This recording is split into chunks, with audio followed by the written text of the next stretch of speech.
Salam sehat dan sukses selalu buat kita semua. Kembali lagi bersama channel ini, kita akan melanjutkan kisah Bang Harvey.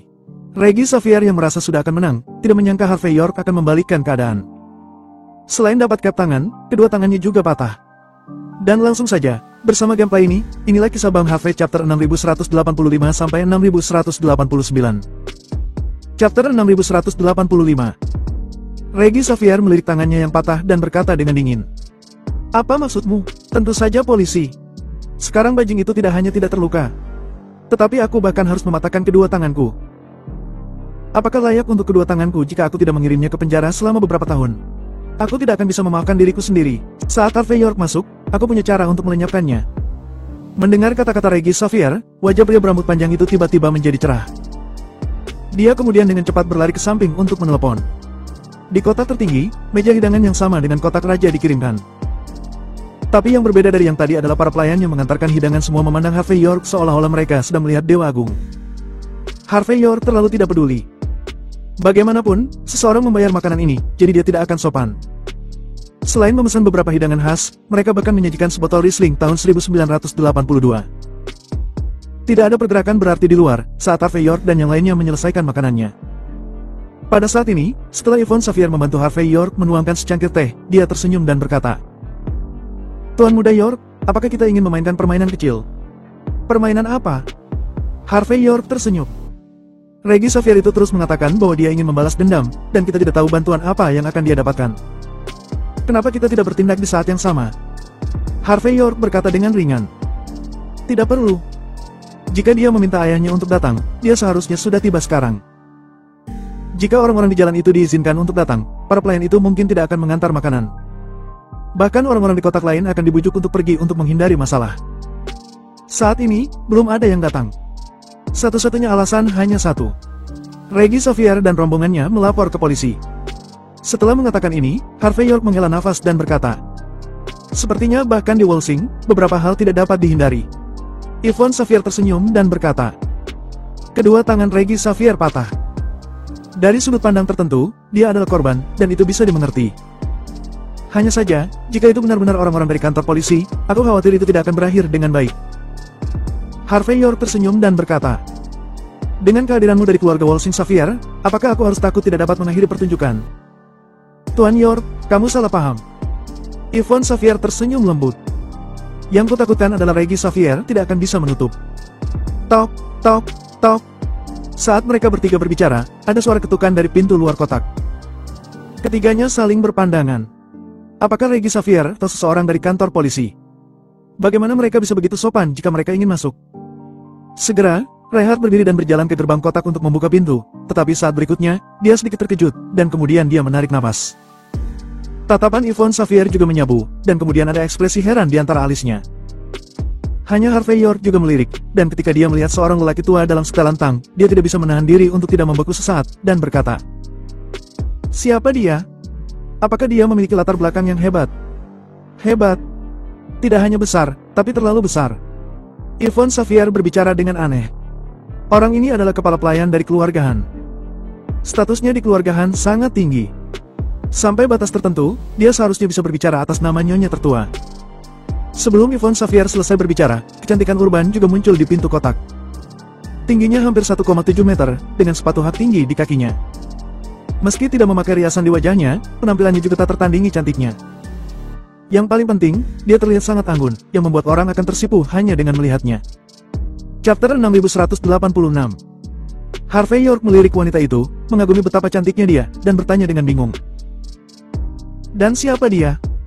Di antara generasi ketiga keluarga Han di Walsing, salah satu keturunan langsung yang paling dihormati adalah nona muda ketiga, Marley Han. Yvonne Xavier berbicara dengan lembut. Juga, hubunganku dengannya tidak terlalu baik. Harvey York tertegun sejenak ketika dia mendengar kata-kata itu, dan kemudian tertawa. Mereka adalah kepala pelayan dan nona tertua dari keluarga Han. Kita hanya makan, bagaimana bisa begitu banyak orang mencari kita? Yvonne Xavier berkata pelan. 80% ibu mertuamu yang sudah menjual namamu. Dalam hal energi keluarga Han, tidak terlalu sulit untuk menemukan jejak. Harvey York mengangguk dengan penuh minat dan berkata, untuk pil madu, 99% benar. Yvonne Xavier mengangguk dan merasa sedikit pusing. Keluarga Han berbeda dengan Reggie Xavier barusan. tidak peduli seberapa kuat keluarga Xavier, mereka hanyalah keluarga papan atas biasa. Selama tidak ada cara untuk masuk dalam 10 besar, Yvonne Xavier tidak terlalu tertarik. Tapi keluarga Han berbeda. Hanya dengan melihat posisinya sebagai kepala dari 5 keluarga tersembunyi sudah cukup untuk menjelaskan terlalu banyak masalah. Sederhananya, keluarga Han akan berani menyinggung keberadaan seseorang tetapi keluarga Xavier tidak akan berani.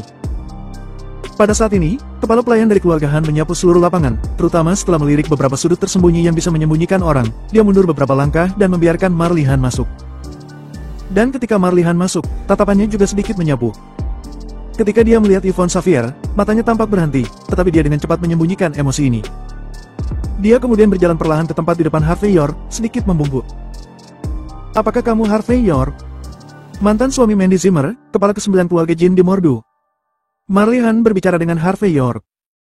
Kata-katanya tidak ringan atau berat, tanpa terlalu banyak emosi, tetapi bisa membuat orang merasa sangat nyaman. Harvey York berkata ringan sambil minum teh. "Itu aku. Apakah kita saling mengenal?" Marley Han tersenyum dan berkata, "Hal-hal di dunia seringkali begitu aneh. Kita tidak saling mengenal sebelumnya, tetapi segera, kita bisa sangat akrab. Jika Tuan Muda York bersedia, kamu tidak hanya bisa menjadi tamu keluarga Han, tapi dia juga menggunakan papan nama keluarga kami. Dan mulai sekarang, di Wolsing yang besar ini, tidak ada yang berani mengganggumu." Setelah mengatakan ini, Marley Han tersenyum sedikit, dengan ekspresi meyakinkan di wajahnya. "Jadi kupikir, Tuan Muda York tidak akan menolak persahabatan dari keluarga Han." Harvey York melirik Yvonne Xavier dengan tenang. Dia lalu tersenyum dan berkata, "Aku tidak berpikir siapapun akan memiliki alasan untuk menolak persahabatan kepala dari 5 klan kuno. Hanya saja hal-hal di dunia ini memperhatikan pertukaran dan keadilan. Keluarga Han memberikan begitu banyak, memikirkan apa yang harus aku bayar, bukankah itu akan terlalu mudah?" Marley Han tersenyum dan berkata, "Sebenarnya ini masalah yang sangat sederhana. Kami hanya membutuhkan Tuan Muda York untuk memberi kami salah satu barang yang kamu miliki. Benda ini adalah pil madu dari Outskirt." Harvey York sedikit mengangguk ketika dia mendengar kata-kata itu, tetapi dia masih menghela nafas. "Syaratnya sangat menggoda, tapi aku khawatir aku masih harus menolak." Chapter 6187. "Kamu menolak?" Mendengar kata-kata Harvey York, Marley Han jelas terkejut. Dia menatap Harvey York dengan tidak percaya, dan berkata dengan cemberut, "Tuan Muda York, sebaiknya kamu memikirkannya. Jangan menyinggung keluarga Han kami dengan santai hanya karena beberapa wanita bodoh. Lagi pula, tidak ada orang yang sudah menyinggung keluarga Han memiliki akhir yang baik." Harvey York akan menjelaskan bahwa dia tidak memiliki pil nektar. Tapi keangkuhan Marley Han membuat matanya sedikit dingin. Dia meletakkan sumpit di tangannya dan melirik Marley Han sebelum mengerutkan kening. "Apakah kamu sedang mengancamku? Meskipun aku tidak ingin mengatakannya dengan kasar." Marley Han tersenyum. "Tapi jika kamu berpikir begitu, tidak ada yang salah dengan itu." Harvey York berkata dengan ringan. "Jika tidak ada urusan lain, maka pergi dari sini. Kami tidak menyambutmu di sini." "Kamu?" Marley Han tertegun sejenak. Jelas, apakah itu penampilannya atau latar belakang keluarganya, semua yang dilakukan selalu menguntungkan baginya. Tapi hari ini, pria ini tidak hanya menolaknya dengan rapi, tetapi juga menyuruhnya pergi. Pada saat ini, Marley Han tidak tahu bagaimana harus bereaksi untuk sementara waktu. Setelah beberapa saat, dia bereaksi dan menunjuk Yvonne Xavier dengan sedikit rasa malu dan marah. "Begitu. Kamu menolak permintaan kami hanya karena wanita ini kan? Tapi aku dapat memberitahumu bahwa apa yang dapat diberikan wanita ini kepadamu, keluarga Han kami juga dapat memberikannya kepadamu. Tidak kurang. Kenapa kamu tidak memikirkannya?" Sambil berbicara, Marley Han berjalan langsung ke sofa di seberang Harvey York dan duduk. Kakinya sengaja dijulurkan. Kaki yang ramping dan sebening kristal membuat orang menelan ludah hanya dengan melihatnya. "Baiklah." Sebelum Harvey York bisa berbicara, Yvonne Xavier tersenyum lembut. "Marley Han, aku milik Tuan Muda York. Karena kamu sangat cakap, apakah kamu ingin memanggil kedua saudara perempuanmu? Mungkin kamu masih bisa bersaing denganku. Lagi pula, itu untuk membantu wanita tua itu meminta sesuatu. Jika kamu tidak kembali, aku khawatir kamu tidak akan bisa menjelaskannya kan? Namun, 3.000 keping emas di keluarga Han untuk melayani satu suami, jadi tidak mudah bagimu untuk menjelaskan masalah ini." "Kamu?" Mendengar kata-kata Yvonne Xavier, Marley Han memerah karena marah. Apa yang Yvonne Xavier ini katakan? Apa yang dimaksud keluarga Han dengan 3.000 gadis untuk melayani satu suami? Cukup tak tahu malu. Harvey York memandang Yvonne Xavier dengan mengernyit. Dia terlihat tenang, tetapi setiap kata yang dia katakan merangsang kemarahan Marley Han. Harvey York hanya bisa merasakan sakit kepala. Melihat Marley Han hendak bergegas dan mencabik-cabik Yvonne Xavier, Harvey York hanya bisa melambaikan tangannya dan berkata, "Nona Han, aku akan mengatakan yang sebenarnya. Keluarga Han menginginkan pil madu, aku bisa mengerti. Tapi benda itu bukan sesuatu yang bisa kamu dapatkan begitu saja. Aku hanya memiliki satu saja. Aku sudah memberikannya kepada seseorang, tetapi ibunya memberinya kepada seekor anjing. Jadi aku tidak bisa berbuat apa-apa. Jadi, aku tidak menolak permintaanmu karena Yvonne Xavier. Barang yang kamu inginkan, aku tidak memilikinya." Hahaha. Marley Han mencibir. "Apakah kamu pikir aku akan mempercayainya? Wanita ini suka melawanku sejak dia masih kecil. Kalau bukan karena dia, kenapa lagi?" Chapter 6188. "Dia sudah menentangmu sejak kecil." Harvey York melirik Yvonne Xavier dengan ekspresi penasaran di wajahnya. Itu tidak mungkin benar. Ekspresi Yvonne Xavier acuh tak acuh, tetapi dia masih menjelaskan satu kalimat. "Lingkaran kelas atas Wolsing juga tidak besar. Kami telah belajar di sekolah yang sama sejak kecil, dan kemudian sekolah menengah dan universitas pada dasarnya berada di sekolah yang sama. Lalu, setiap kali wanita ini jatuh cinta dengan seorang pria, setiap pria yang dia sukai akan datang kepadaku untuk menyatakan perasaannya. Meskipun aku tidak menerimanya, menurut pendapat wanita ini, akulah yang dengan sengaja merusak tujuan baiknya menangkap menantu kura-kura emas." Harvey York terdiam beberapa saat. Itu dia? Dia berpikir bahwa Yvonne Xavier dan Marley Han memiliki dendam yang tak terpecahkan. Duar. Pada saat kritis ketika kedua belah pihak akan sepenuhnya membalikkan wajah mereka, pintu kotak tertinggi tiba-tiba ditendang terbuka oleh seseorang. Saat berikutnya, Reggie Xavier dan berjalan masuk dengan wajah megah. Pada saat ini, dia mengenakan jaket krem, tangan dan wajahnya dirawat dengan sederhana, tetapi dia menjadi sedikit berbeda. Dan di belakangnya, selain pria berjas, ada selusin pria berseragam. Pada saat ini, Reggie Xavier berjalan sepanjang jalan, dengan aura yang eksklusif seorang atasan. Butler Han, yang berdiri di gerbang, melihat pemandangan ini, dia tidak menghentikannya, tetapi hanya bergerak mundur. Pada saat ini, Reggie Xavier berjalan dengan angkuh. Meskipun dia melihat Marley Han, tetapi dia tidak mengenali identitas pihak lain. Yang paling penting adalah perhatiannya tertuju pada Harvey York saat ini.